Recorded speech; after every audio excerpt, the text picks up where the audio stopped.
beban ataupun tanggungjawab tidak semestinya diletakkan di bahu kepada seorang pemimpin YB, tapi pemimpin-pemimpin tempatan termasuklah pemimpin-pemimpin akademik perlu mempunyai satu perasaan sebagai YB yang berkhidmat.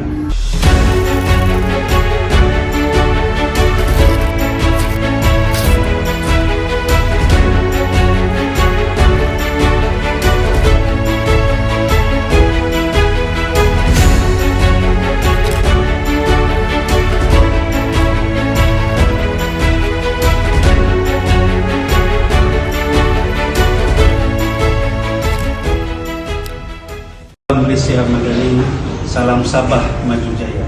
Saya Dr. Jakaria Dasan, Pensyarakanan Fakulti Perniagaan Ekonomi dan Perakaunan, mengkhusus dalam bidang program keusahawanan, Dr. Falsafah dalam pengurusan sumber manusia. Saya merupakan Ketua Impact Evaluators untuk Sabah West.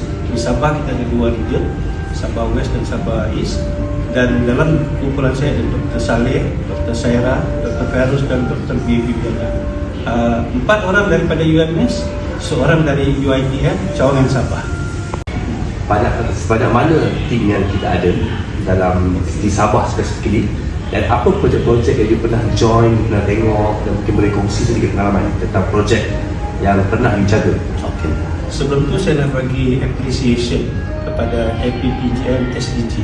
Sebab tanpa APPGM SDG, saya tidak akan berpeluang menikmati satu pengalaman bukan sebagai seorang pensyarah, tapi sebagai seorang rakyat yang mana menerusi program penilaian impact yang saya buat ini.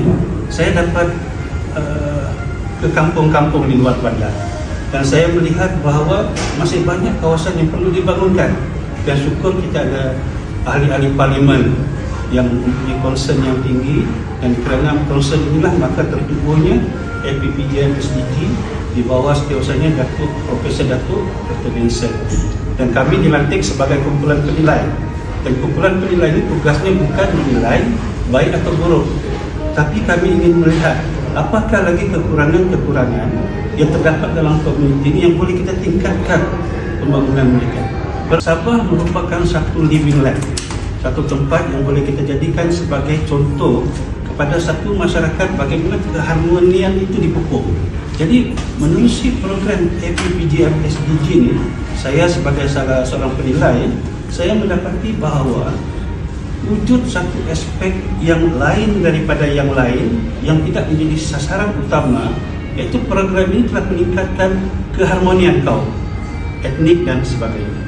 Boleh tak kongsikan sedikit tentang pengalaman bekerja dengan ahli parlimen? Kebetulan saya pernah menjawat jawatan setiausaha sulit kepada Menteri, dan saya pernah berkhidmat di Kementerian Luar Bandar Sabah sebagai setiausaha sulit kepada seorang menteri lah, tahun 1999 sehingga 2006.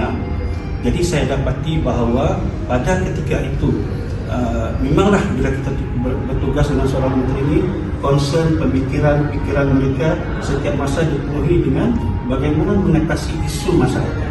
Dan daripada pelbagai isu yang ada ini, sudah tentu saya sebagai setiausaha sulit pada ketika itu saya mempunyai dia punya diary loh, dan saya lihat banyak cabaran, dan disebabkan oleh kesedaran dan pengalaman itu saya dapati bahawa beban ataupun tanggungjawab tidak semestinya diletakkan di bahu kepada seorang pemimpin YB, tapi pemimpin-pemimpin tempatan termasuklah pemimpin-pemimpin akademik perlu mempunyai satu perasaan sebagai YB yang berkhidmat. Secara puratanya YB, mana-mana YB mereka akan memberi kerjasama.